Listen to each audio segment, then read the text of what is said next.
Good afternoon, everybody. It is the last golf show of the year, believe it or not. Man, it is such a pleasure to see my buddy Ben Rassa back sitting across from me here as we've shifted things around and maybe our stars haven't aligned for a little while, but we are back to bring us home. And we were just talking before, it feels like we've been doing this for like 2 years straight. When we came back from the COVID break, we haven't really had a week off. Even last year, the golf calendar was still filled. The European Tour was still doing their thing, so we were still working. But after this week, there actually is a little bit of a break, huh, Ben? Thank God. I love golf, but it's been a long stretch of golf. And there's no doubt swing season is fun, but I love to, kind of come back and compartmentalize what we've seen, get a little break, and then we'll use it to our advantage in January. We're going to have a lot of fun things. Me and Jason and the whole team are going to get in the lab and unveil a whole new PGA product come January. But I do want to say right off the top of the show, shout out to Eric Lindquist for getting married and then bring back the dream team. I have not done a show with you in far too long. I know. Very excited that we were able to make this happen. Me too. And I love Eric. We go back and forth quite a bit, but it's great to get the originals back on here. Not going to lie, and I'm going to thank Prize Picks for sponsoring our show today. And I'm going to do something fun with Prize Picks. They don't post their golf stuff till Wednesday. So I'm going to play Prize Picks, and you're going to help me decide or help everyone else decide which way we want to go. So if you aren't familiar with the Prize Pick, with their site, it is player props. And what you do is you pick anywhere between 2 and 5 props. And for example, if you want to check out the Thursday night football game, Mac Jones's line for passing yards is 239.5 yards. All you do is click over under there. You can match it up with 1 more or up to 4 more props from any sport. That's a really cool thing, Ben, I like. Excuse me. You get to do cross-promotional, cross-sport stuff. So what I want to do here is I want to set the line for opening round scores. And I'm going to give you 2 names, Harris English and Scotty Scheffler. And I'm going to set the line at 67.5. That's their opening round score. So I want you to pair that up with the over-under on Mac Jones's passing yards and tell me which way to go for our Thursday bet. Yeah, man. So I'm very interested to see this because I think part of it is going to come down to we've got the old split courses. So are my guys – and now the interesting thing, and I think this is an outlier, we're going to get into this some more certainly, is will our guys be on Plantation and will that be the easier course? Because last time it wasn't, but I think more often than not when you get those extra par 5s, that's going to be a big advantage over on Prize Picks, particularly if you're doing the single. But I look at that. I like where you're at. You can mix and match. You got Mac Jones. You must be excited as a Patriots fan. The rich get richer. Guy's pretty good. He's not bad. I mean, listen, not bad. I'm a Tom Brady guy, so I'm a Bucks fan now. I live in Tampa. There. Yeah, I live in Tampa, so it's kind of hard not to be a Bucks fan. But when Brady retires, which is going to be in the next couple of years, I probably will go back to being a Patriots fan. However, Mac Jones, I'll take the over and I'll take the under on whichever golfer ends up at that 67.5, if that's the line. I think Scotty Scheffler's playing really well, and I think Harris English, who we're going to talk about here in a minute, coming in well rested and playing some pretty good golf. So we'll get into them and want to thank Prize Picks again, just to finish it off there. First deposit up to $100 free for using a promo code Awesemo there. So up to $100. Take advantage of that. Now let's do a little bit of a fall recap then before we move on. And one of the things that I kind of noted when I was writing down the winners was we've had no real surprises. Maybe Lucas Herbert over at the Bermuda Championship, but this is the first fall that you've been analyzing golf that we haven't really seen the standout from the Korn Ferry Tour, nor have we really seen that much of a surprise winner. It's true. Some of these guys, I feel like the fall swing is notorious for the guys that are going to break through, they get theirs. The Maverick McNeelys, he almost did it, but he didn't. Guys like Sam Burns and Homa, they kind of already had broken through. Sanjay, Rory, Hideki, Pavlik. I mean, those guys are not even close to, they're big time players. Lucas Perry, you mentioned him, but the Bermuda, it felt like no matter who won, it was going to be weird because the whole field was garbage. So I'm with you. I don't know what it really says, but it's funny. All these guys, big time pedigree coming up, and they've been playing very well, but none of them have really been able to have that breakthrough win that we kind of anticipated. Yeah, a couple of names that were standouts. Aaron Wise, Taylor Gooch, both I'd say played a pretty good fall. Something to definitely keep a lookout for in the new year. Sam Burns continues to just play astoundingly good golf right now. It's very cool to see. Lastly, the Korn Ferry Tour. We've seen Scotty Scheffler come out of there. We've seen Sungjae Im come out of there. We've seen plenty of other great golfers. What is it about this year's class that maybe we're lacking that top end talent? I mean, Chad Ramey gave us a little bit of our run for our money, at the Shriners, but really, Ben, we haven't had any, Aiden Buckley, he was the name, 2 top tens. But even that's, nothing really that spectacular. No, it's true. And I think I'm a pretty good litmus test for that because I don't keep up with the Korn Ferry Tour that much.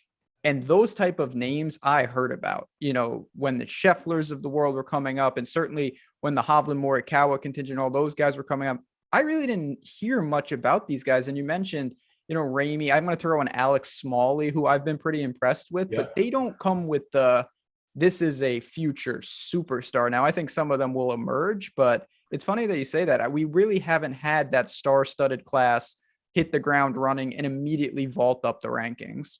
It'd be interesting to see kind of what happens with that back end of the PGA Tour caliber players playing up, maybe against these guys that are our weakest class since we've started. Again, maybe this all ends up being wrong. It's just kind of my observations that I've seen over these, 6 or 7 tournaments here. So let's talk a little bit about Sea Island. It's not 132 players. I don't know why I wrote that. 156 players. They're going to throw half the field on the Seaside course and half it on the Plantation course for the first 2 days.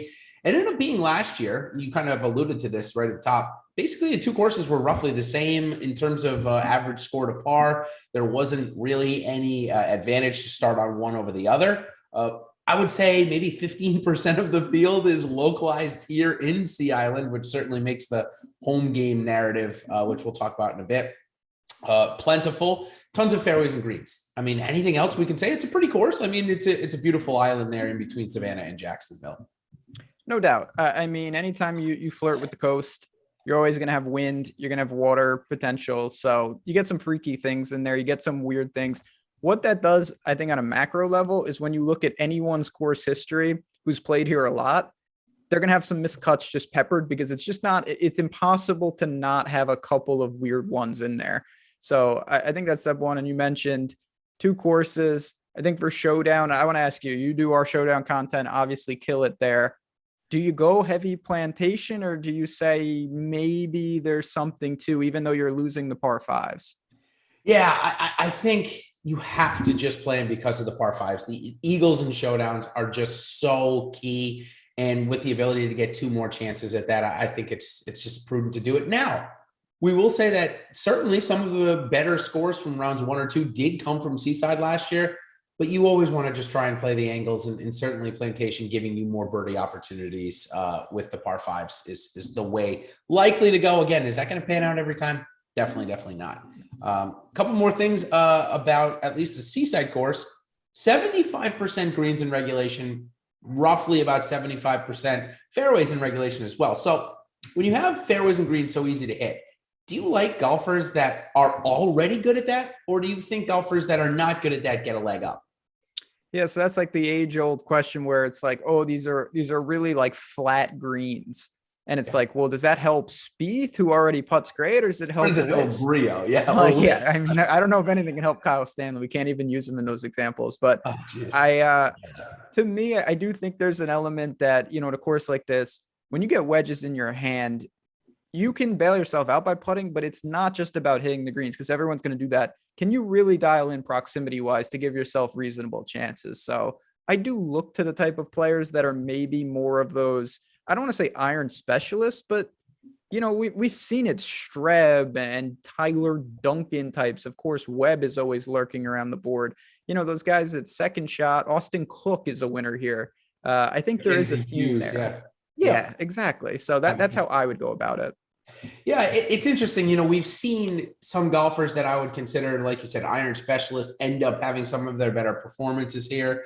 But all of those golfers that you just mentioned that have won all can get really hot putting aspect to them, especially, with Webb. Now, I don't know if Webb's won here or it's been a couple of years since he has, but he always seems to play well in these. And we'll certainly talk about him and what to do.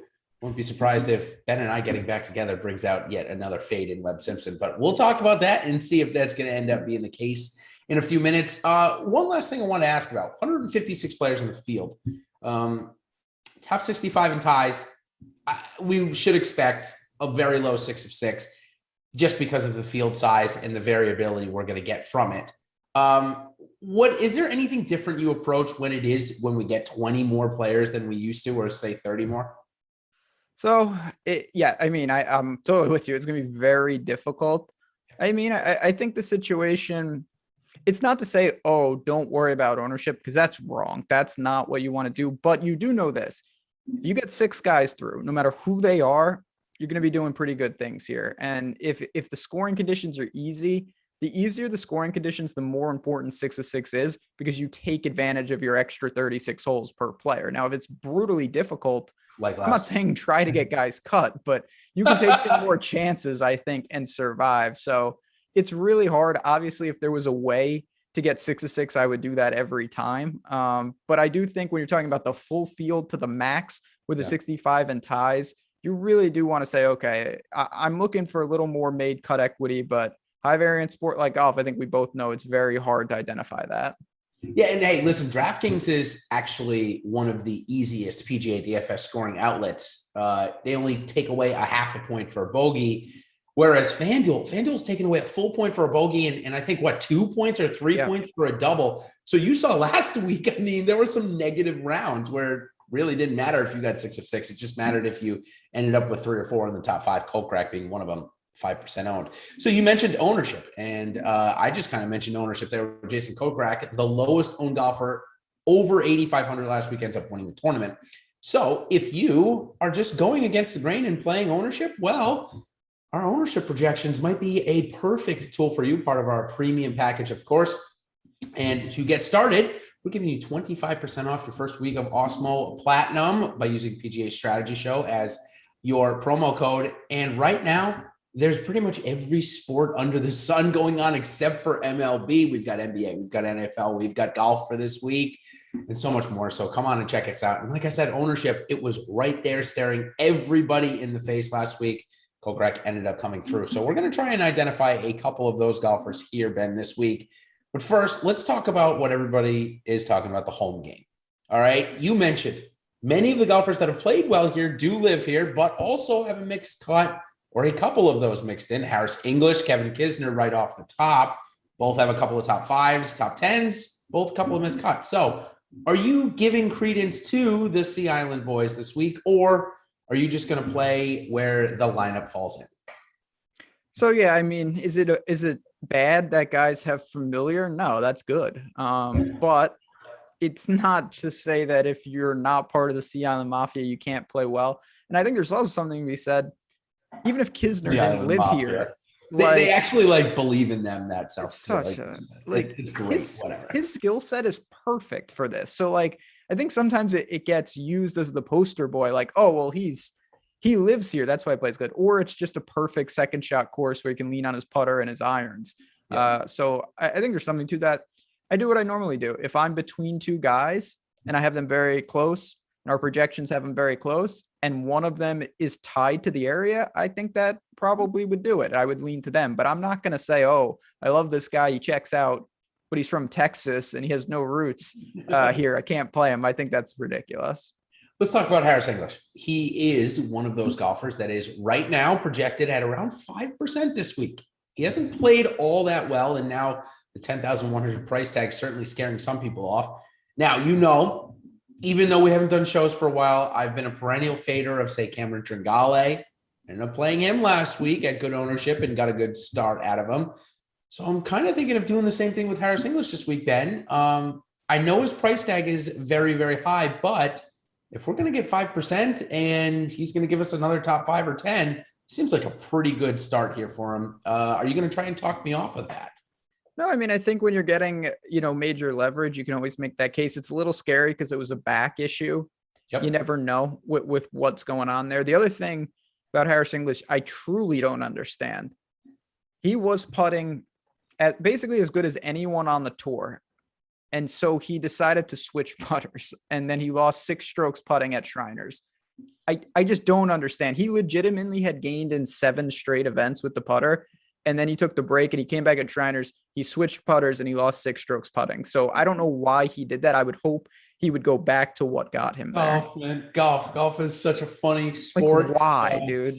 And it's not like he's Dustin Johnson, who has a history of switching putters like every 3 weeks when he doesn't putt well. This is Harris English, who was legitimately ranked in the top 25 in strokes gained putting on the tour last year, and at times was the best putter on tour. Crazy. So interesting couple of notes there. Probably what's contributing to ownership, I'd say a little bit.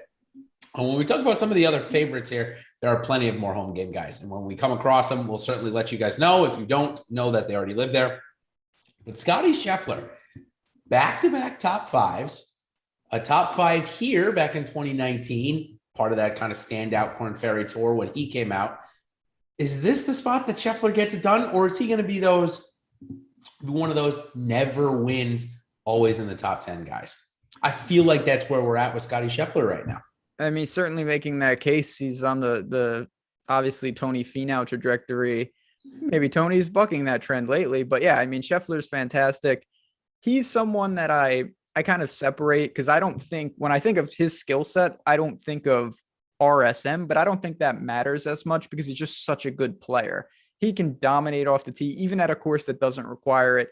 He can score with the best of them. He's one of, if not the best player in the field. So you mentioned a pair of top 5s in recent weeks. He's going to be very, very good, obviously, but Webb is right next to him. And I think that's interesting because I'm not sure how many people will pair them. So maybe Scotty Scheffler's not that popular relative to the top guy, in the pricing. Yeah. And just one last quick note on Harris English. When you get a situation where he's clearly going to be low owned because of everything going on with him, does have probably a decent course fit, given the fact that he lives there, got a top 10. Is this a situation where if you're playing multiple lineups, obviously you keep him in and maybe you do give him the leverage, but do you take him out of a main lineup, your say top lineup that you put in some of the single entry stuff because of the problems, or do you put him in there because of the ownership? So I think that in smaller fields with a $156 and a 65, I probably would take him out, to be honest, just because I think that you don't really need to isolate like a 2% owned guy and something like that. If you get 6 of 6, there might only be a handful of people that even have 6 of 6. Yep. So in a large field tournament, Harris English, if he plays amazing, that's going to really separate you, but you don't need to that's one thing I always try to tell myself. The goal is not to win like 100 man by 100 points. That'd be nice, but the goal is just to make the properly leveraged type of team in each tournament. You're not trying to blow the field away. You don't get points, extra bonus money for winning by like 1,000. So I think if you take too many risks, yeah, you may hit it once in a while, but you're not doing the optimal move, which is just risk profiling appropriately. Then you get to somebody like Cameron Smith, who, if Harris English was healthy and no problems, matched up against Cameron Smith at this golf course, you probably get, one guy choosing the other and the other guy choosing the other. Pretty even ownership. But because Harris English is hurt and Cam Smith is seemingly playing better, all of the ownership goes to him, or at least that's the way it looks here in the beginning. Again, check out our ownership. But what do you do with a situation like that where, yeah, on the face, Cameron Smith looks like he could be a good play and probably one of the better plays in the field, but scorching ownership because of what's going on around him? Yeah, that's a little tricky because I do think he makes a lot of sense. He's not a strong off the tee player, crazy good irons, crazy good putter at times. I think for me, you've got Webb lurking there, Scheffler, and then I also think, and we're of course going to get into this, the balance build. A lot of people are going to say, you know what, there's a lot of risk north of 10. I don't think these are the best players in the world. I'll save money and start in the 9. So I get Cam Smith. I think he makes a lot of sense, but I don't see a huge difference between him and some of these other guys. So to be honest, I would rather pivot more oftentimes than not. Yeah. And listen, when we look at the stats from last week from Cam Smith, it's exactly what we want coming into a week where we know he's going to hit more fairways. He gained over 4 strokes on the approach and over 4 strokes on the putter, which one would say maybe that's why the ownership is skyrocketing, because if he pulls that off again this week, he could win, given that he's probably not going to lose over 3 strokes off the tee like he did last week, just because there's 75% fairways versus about 50% last week down at Memorial Park. So Obviously, a lot different there. Also up here, priced pretty highly this week, maybe a little bit of a sticker shock. I have Corey Connors, 9,900, and I know we have another guy a little bit more expensive that we haven't talked about, but who I'll get to. But Corey Connors at 9,900. I wanted to ask you about him. We're getting extremely good consistency, good ball striking, but we're not getting the top 10. So would you rather go and play Louis Oosthuizen, who has given us the top 10s this year, versus Connors, who maybe hasn't given us as much volatility? Yeah, it's a tricky situation. Connors, obviously, more often than not, he's held back by his putter. He's good enough with his ball striking to make the cuts and put together good performances, but it's hard to win and compete when you can't do anything with the putter. Now, Usti, he was the best putter I've ever seen for a stretch, but he's kind of lost. He's lost in 4 straight now. And I just worry about what's happened to him in that regard. So he's been very consistent too. He has not impacted the top 10 lately. And again, I think it's the same curse. You got to be able to putt because guys are too good these days. Someone's going to have a hot putter. You can't lose 4 or 5 strokes putting, expect to be in that first page. It's an interesting note you mentioned. Louis lost in 4 straight. Is that what you said coming into this week? And look, the results just aren't followed. His ball striking isn't good enough, at least in my opinion. It hasn't shown us to be good enough to overcome that. So definitely something to note there. Really good point. All right, a couple more favorites here in the event that we want to talk about before we get into some building. Joaquin Niemann. I have admittedly been pretty on this guy the last couple of weeks. 2 weeks ago, he was priced cheaper than Mito Pereira, which was insanely crazy at the CJ Cup. He was 7,800 versus Mito being 8,100. And obviously top 5. We got a great start. Last week, we knew around the green would be a problem for him. It was. I was out. He was highly owned and missed the cut. Now he's not cheap, but he's not going to be that highly owned either. I think it's a better spot. Are you going to join me in playing Joaquin Niemann this week again, or are you saying a little too much for Joaquin? So I'm definitely going to join you, and it hasn't worked out a ton. He's another guy. He's made a lot of cuts, hasn't really competed a ton. He was good at Mayakoba, but I think what I like, he's right next to Russell Henley, who probably should be popular, but he's going to be. And I think Niemann is still someone uber talented, great scorer. We've seen him compete, even though he's got a lot of different skill sets. Runner-up at Sony, Mayakoba top 5, Heritage at top 5. He's done it at some of these technical courses in the past. So no problem starting with Niemann. No problem with Niemann as my second man in either. Yeah, and I want to thank David. I see it in our chat asking us about the NBA. We've got Luffy and Adam coming up right after us at 5:30 on the deeper dive. And then because our buddy Eric is on honeymoon, Greg's going to get, looks like Svaka coming in and joining him at 6:33 till 8 o'clock, a half hour after tip. They're going to stay with you and sweat some of these early games. So for those looking for NBA, check it out. Talk a couple of more guys here. We both like Joaquin Niemann, at least a little bit, enough. Russell Henley, I thought last week's spot bet was so much better for him. And it was a pretty good start. He's been kind of hanging around. His putter's been better. Did you notice? I don't know if you've caught a lot of the golf. He has switched to the Colin Morikawa grip. Kind of one of those weird finger ones. Maybe it's working. Do you think more fairways this week will help his off the tee problems, which has actually been what's holding him back? Yeah, I mean, certainly if he's able to get the ball in the fairway, there's few people in this field that I want before him in a ball striking contest, and he's pairing it with really good putting. He's just going to be very popular. It's as simple as that. That doesn't mean don't play him. It just is what it is. And you've got Noren right below him, Niemann right above him, Gooch, Kisner, Scott. There's other names in the 9s that I feel a little more comfortable with this week.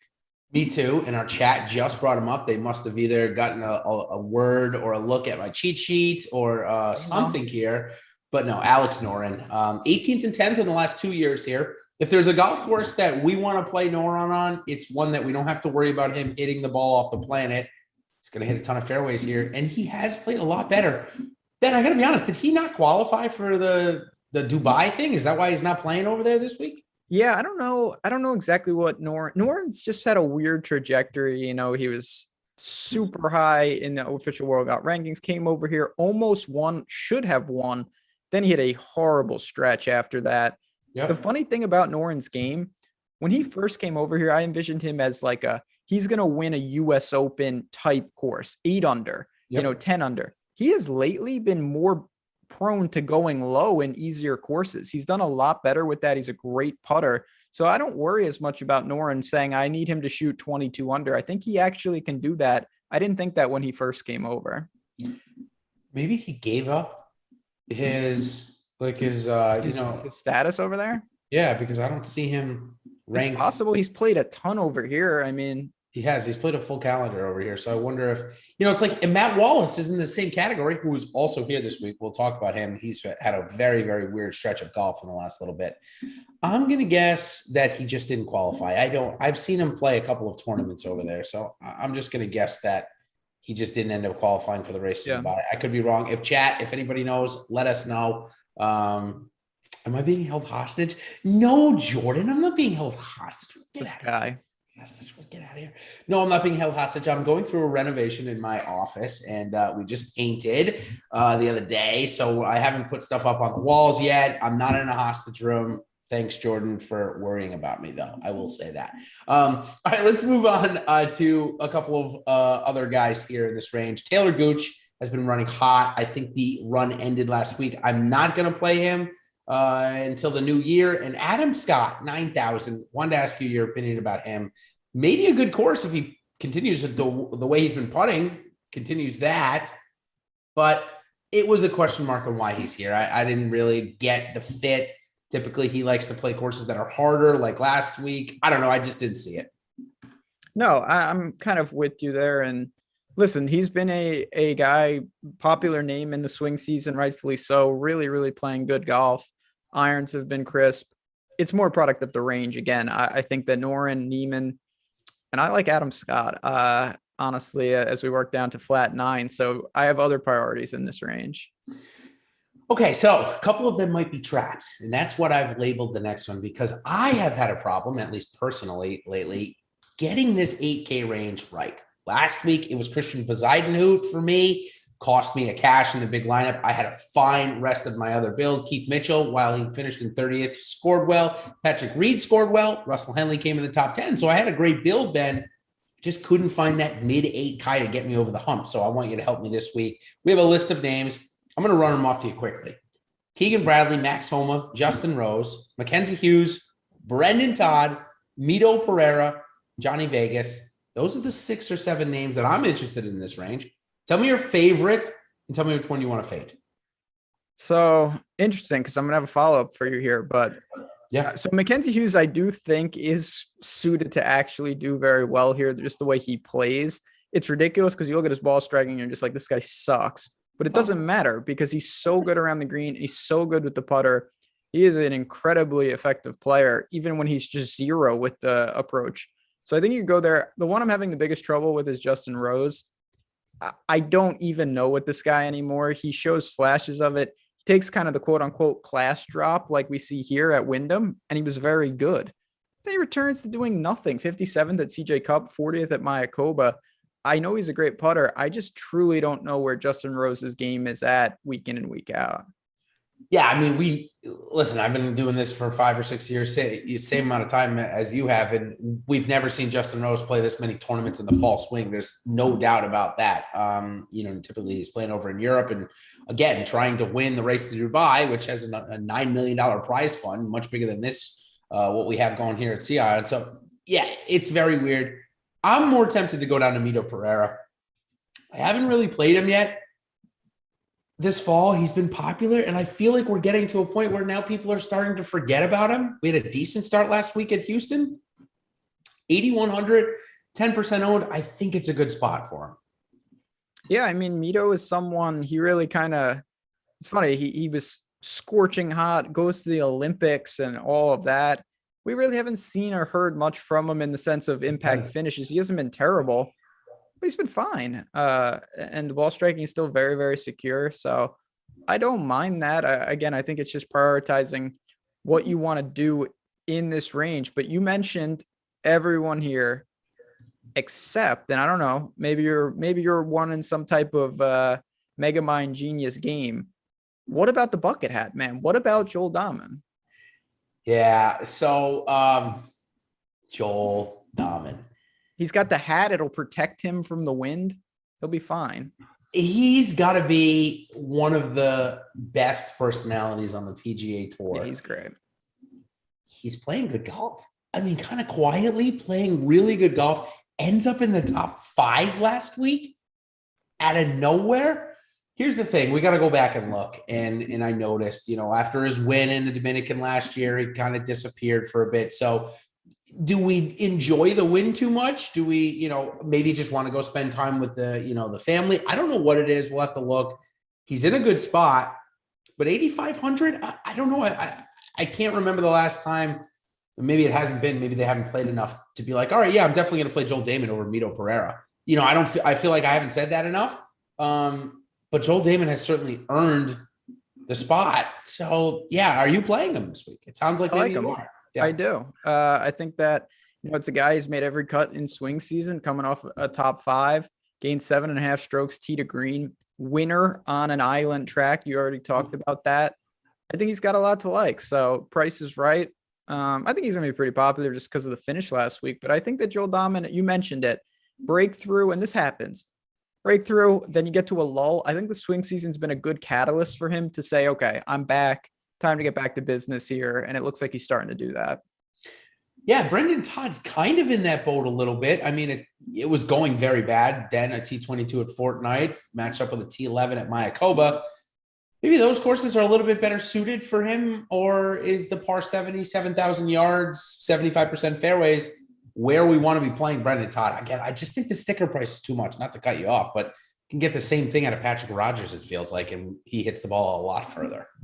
Yeah, I can confirm. I mean, I'm with you. I think Brendan Todd, I think all these courses for swing season do cater more towards like the Brendan Todds than, I shouldn't say all of them, but like a lot of these driver heavy guys, when you're playing these island coastal tracks, they're really, really hamstrung off the tee. There's just not that much reward.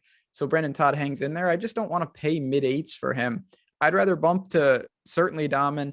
Chris Kirk is below him. Seamus is below him. We'll talk about Matt Kuchar. There's just a lot of other names that I think are in better spots. So let me ask you a hypothetical here.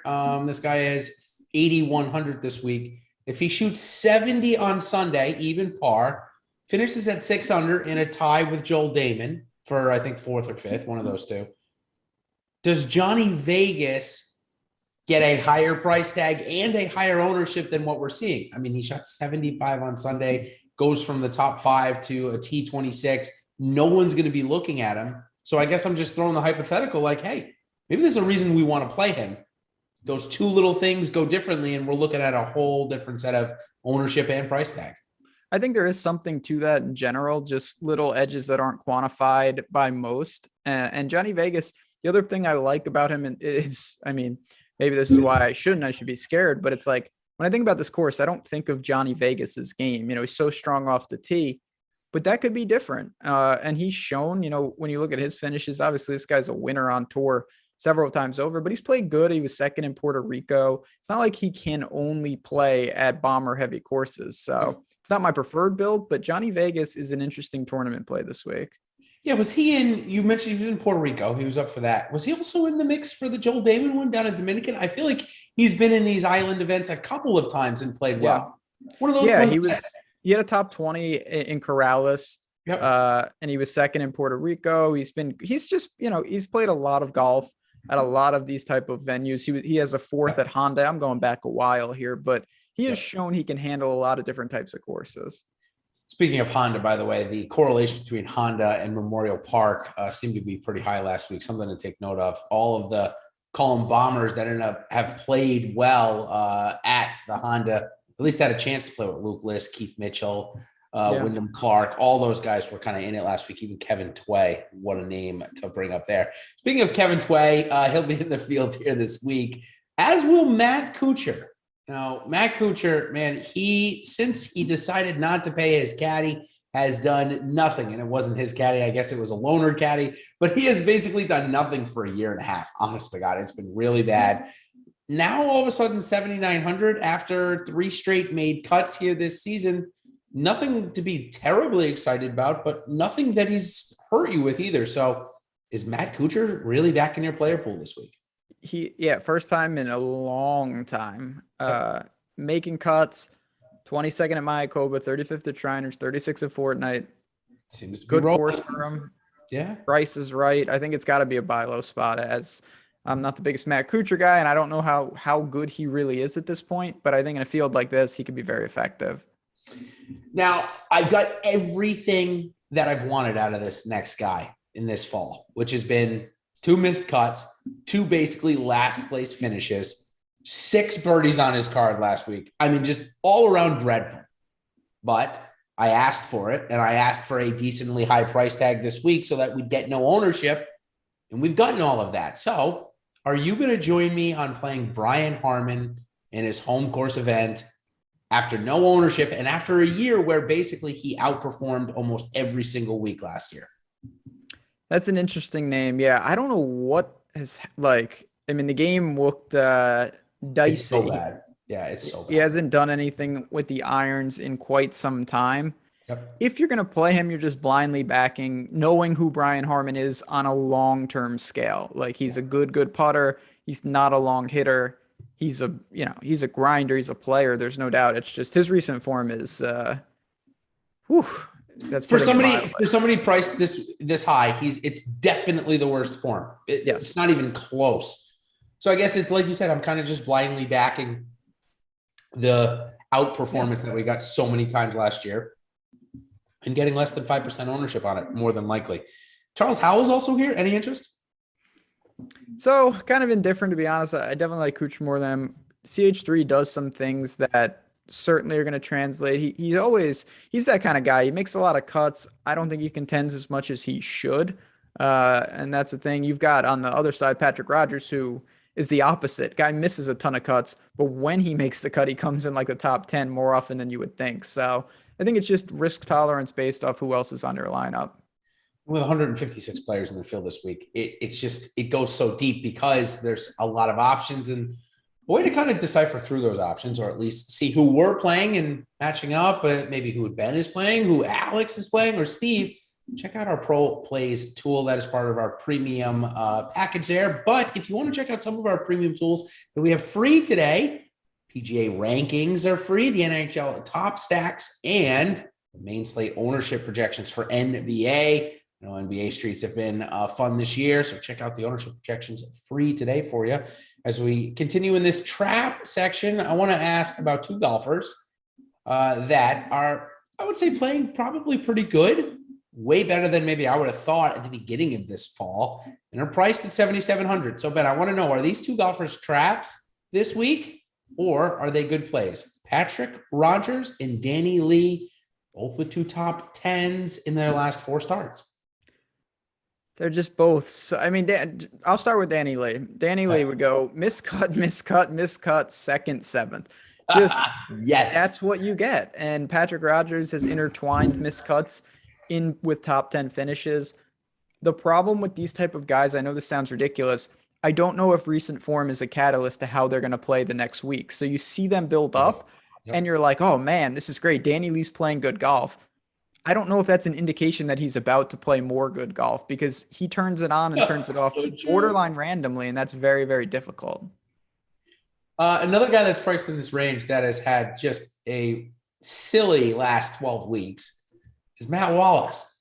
I mean, the guy goes over to Europe after the PGA Tour season is done, doesn't make a cut, misses the cut at Sanderson's, then all of a sudden throws up a T14 and a T4, the T4 at Zozo against a really quality field, goes back to Europe and misses the cut again twice.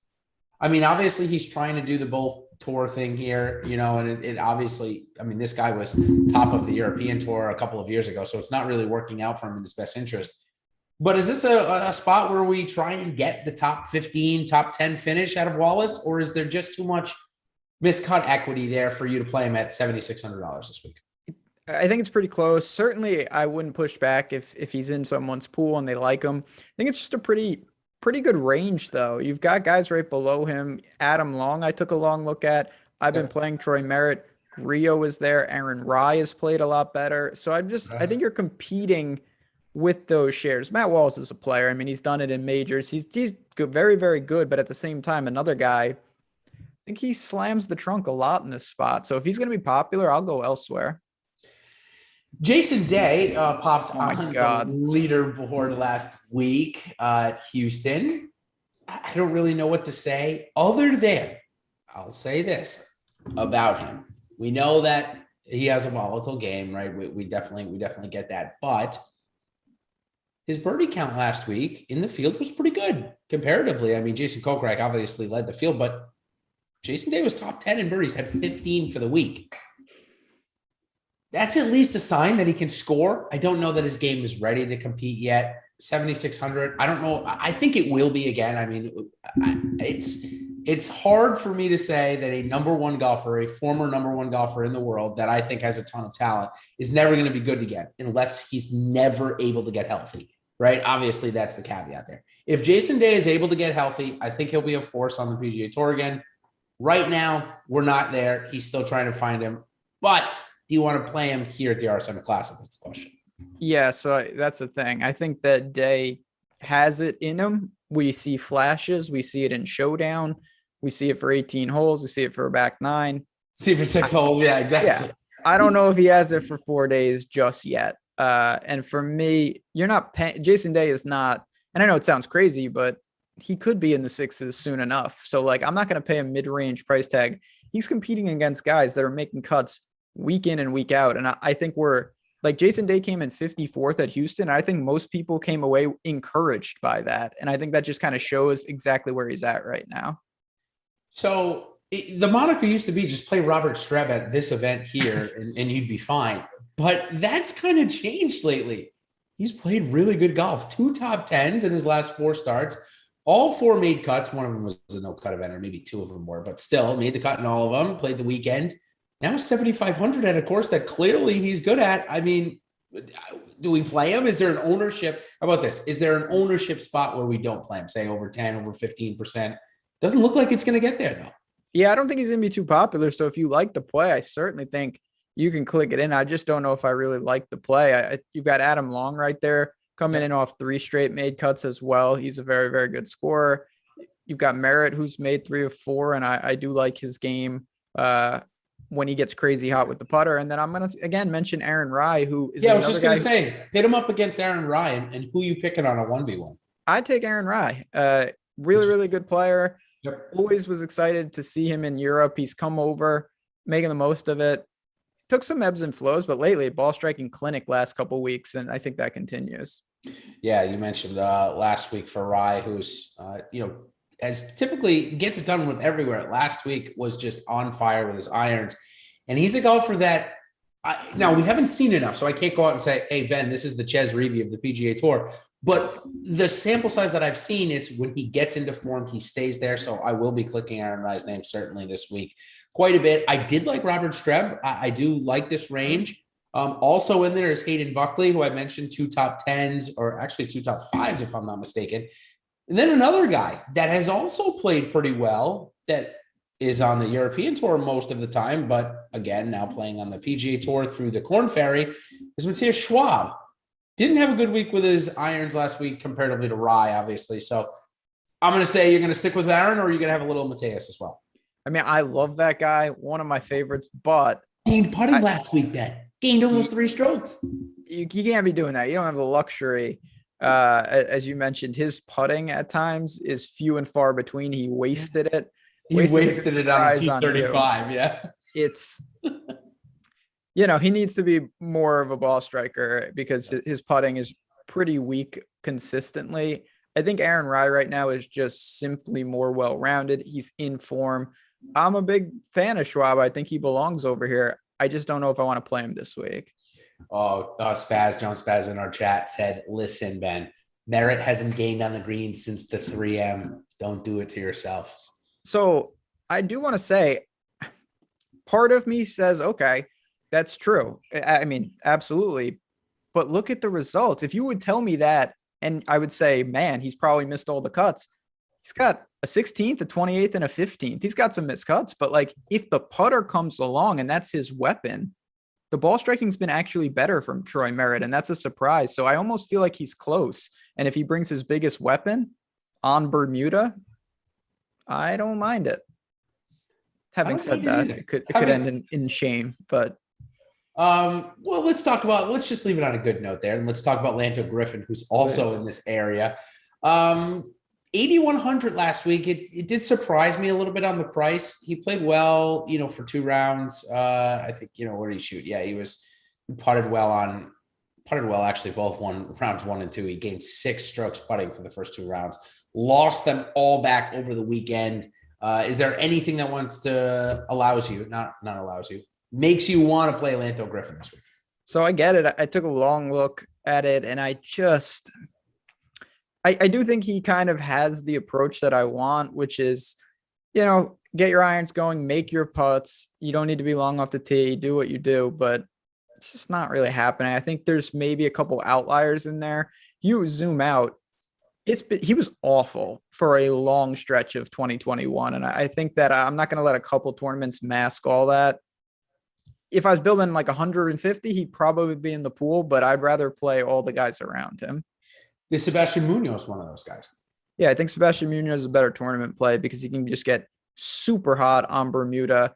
He hasn't done a ton, but I do feel like when he spikes, it's even better than Lanto. So I look at him. Hadwin is there. I think Hadwin's a fine fit for a course like this. Good putter, get some reps in. So you'd have different options. Again, I think risk tolerance. And then former champ Tyler Duncan is there. I want to ask your thoughts on old T-Dunks, who is coming in. He's made 3 straight cuts. Everything looks good tee to green. I don't think it's crazy to just press his name and hope for a similar finish again. Looks like he's coming off of 4 under Sunday too. So yeah, he's playing well. Coming in with confidence. Yeah, that's interesting. I hadn't looked into T Duncan. I'll probably have a couple of shares now that you mention it. He's priced right there with Henrik Norlander, who people loved last week. And it seemed like it was a good spot. I kind of joined them with him, but an 8 over Sunday kind of just killed everything. And it was bad everywhere. He's typically really good with his irons and wasn't last week, except for 1 round. So I'm out on Norlander. I would rather play Duncan. Adam Hadwin has also had a better fall. Had not been playing good at all, Ben. So I think if I had to pick one guy in this range, oh boy. Tough range. Oh man. So let me ask you about Doug Gim, because this is what I do. This is what I do. I go back to Doug Gim. He's made 5 of 6 cuts in the fall. A couple of those have been, the Zozo or what have you. So it was a no cut. At what point do I give up on a player that is at least making, giving me 4 rounds of golf because he has no upside, or we haven't seen the upside? He's someone again, at the beginning of the show, we're talking about these guys that could break through in the swing season. I think he was a pretty popular choice for that. He just hasn't put it together. Yep. Not playing awful, but I just don't know exactly what Doug Gim is doing in terms of it's not one area. And you can look at that one of 2 ways. You could say, well, that means he's pretty close. But you also could look at it and say, where's it going to come from? Yeah. Where does it come from? How does he win the tournament? How does he compete? Because he's pretty average across the board, from off the tee to putting to around the green to obviously ball striking. So I just am a little concerned that he has no identity to his game right now. I would much rather play all 3 of these next golfers. Keith Mitchell, obviously part of that Sea Island Mafia. He's a guy that I loved last week, and he was in position, was doing everything for me, and then just got icy cold with the putter, which is his MO. It can absolutely happen with Keith Mitchell, but I like him. Dylan Fratelli, maybe a product of a good fit last week. Maybe I don't want to play him as much. But this next guy, Alex Smalley, continues to roll on. I don't know how I can get myself to play Doug Gim over Alex Smalley. Smalley's won almost every single time going head to head. So are you with me there? Do we need to start giving Alex Smalley a little bit more? Alex Smalley has been, so I usually, and this, I rely on you for this. Yeah. I'm usually late to the Corn Ferry guys. I take more of a wait and see approach because I'm just not familiar with them. Alex Smalley's been the one guy that I've played pretty consistently so far this year, and it's actually worked out really nicely. Well-rounded player, just seems like he's just solid in all areas. He's making cuts, and I don't really see anything why he wouldn't keep that going. So I like Alex Smalley a lot, and I think people are starting to realize this is a guy that can definitely exist on tour and be very effective. Yeah, and of course I'm getting made fun of for never being able to drop guys when they're just not Well, I know how providing that a return. goes. It's just I just chase it. But this week I think Alex Smalley is going to get the spot over Doug Gim in that kind of lineup for me. I'm not going to lie, I think at this point he's earned it. So line up your Doug Gim top 10 bets here this week. It'll happen. All right, let's go into some bombs before we go into the last section here. We've got about 8 to 10 minutes, although the next show is at 5:30. So maybe if we went over by a minute, Tyler behind the glass won't get too mad at us. But let's talk about some bombs, and then we'll get into the core guys that I want to look at, that I want to build around. So first, Cam Davis, I've tried to play him a little bit. 6,900 in this field, Ben. There's no way a month and a half ago you and I wouldn't have jumped all over this, maybe 2 months ago. So are we that far removed from good golf of Cam Davis and now he's just bad again? Or is this the spot for him?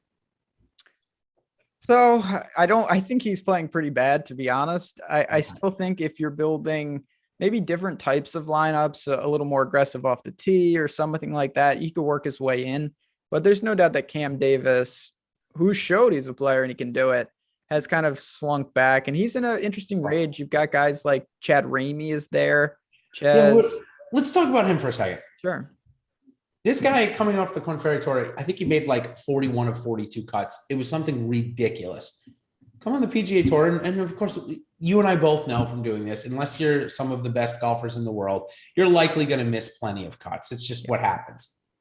But does that concern you about the translation of the game between the Korn Ferry and the PGA Tour? He had that one good start at the Shriners. He definitely had a chance. He was in that golf tournament. Didn't end up in the top 10, but you got to think that the skills that we saw on the Korn Ferry, which was a lot of fairways and a lot of greens, it's got to translate. Do we just stick with it until it happens, or do we not play him until it happens? Yeah, so that's always the age-old question. Like, do you want to take the wait and see? You lose nothing. But if he breaks through early, you gain nothing. If you're early, you're going to take some missed cuts, but you might get paid off if Chad Ramey, flows up a top 5 at some point.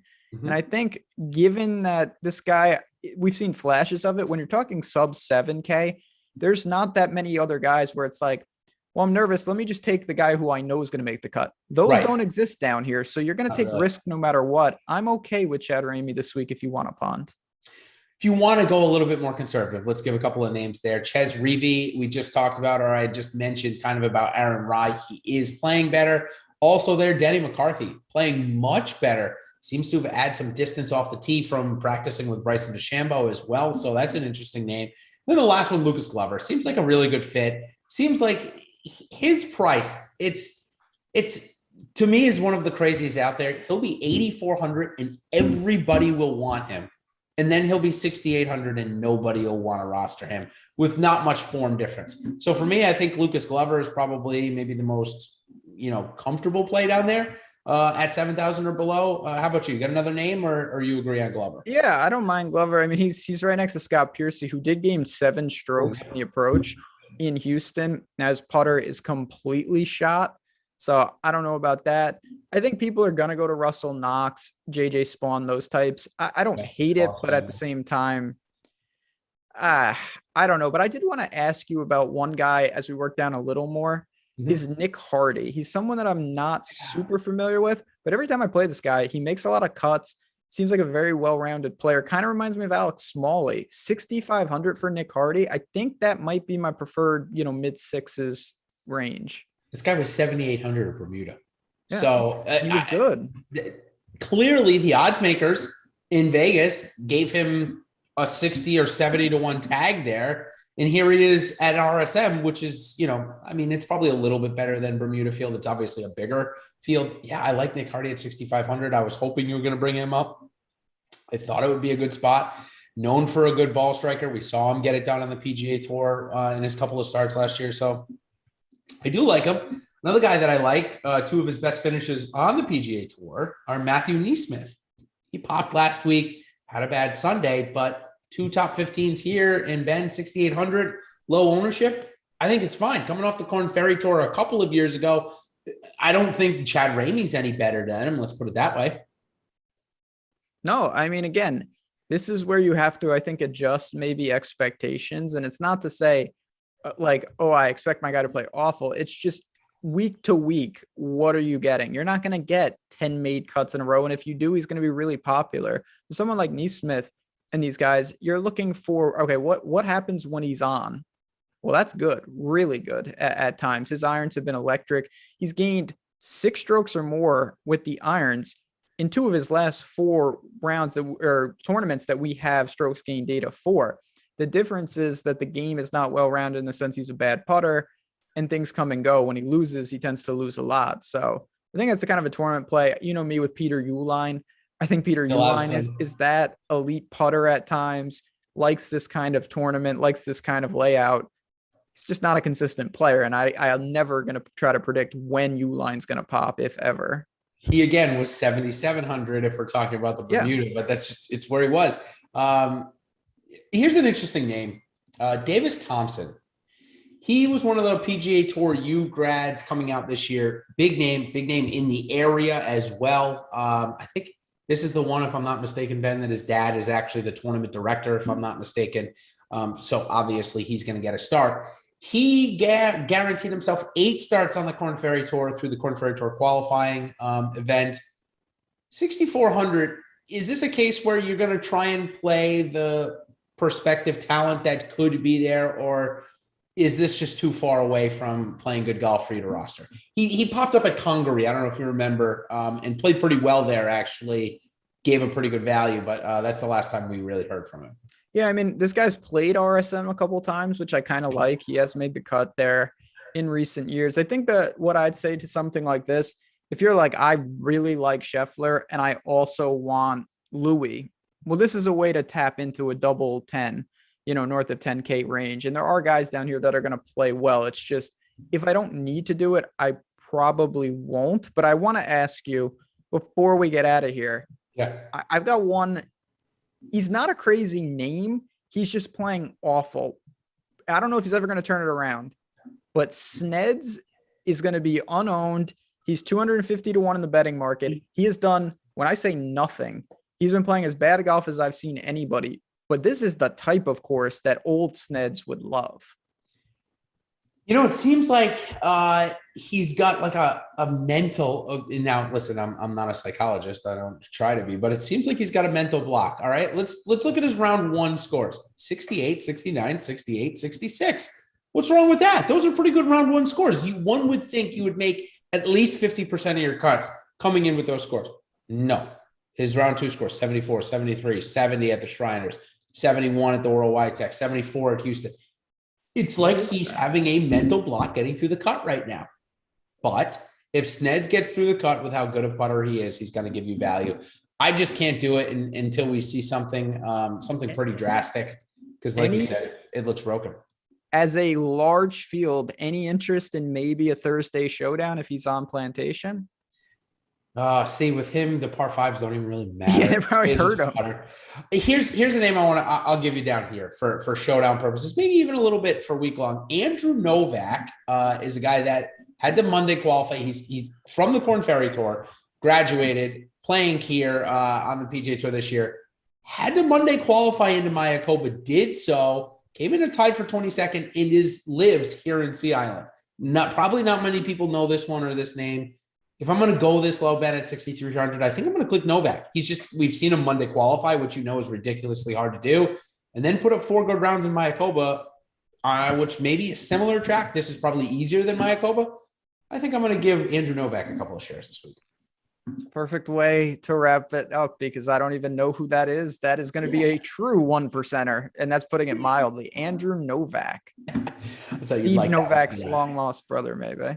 JT Poston, he's a guy that you and I talk about. He's playing ridiculously bad. If you need more than Andrew Novak down here, I'll probably play Brandon Wu. I'm not going to lie to you. I'll have a share.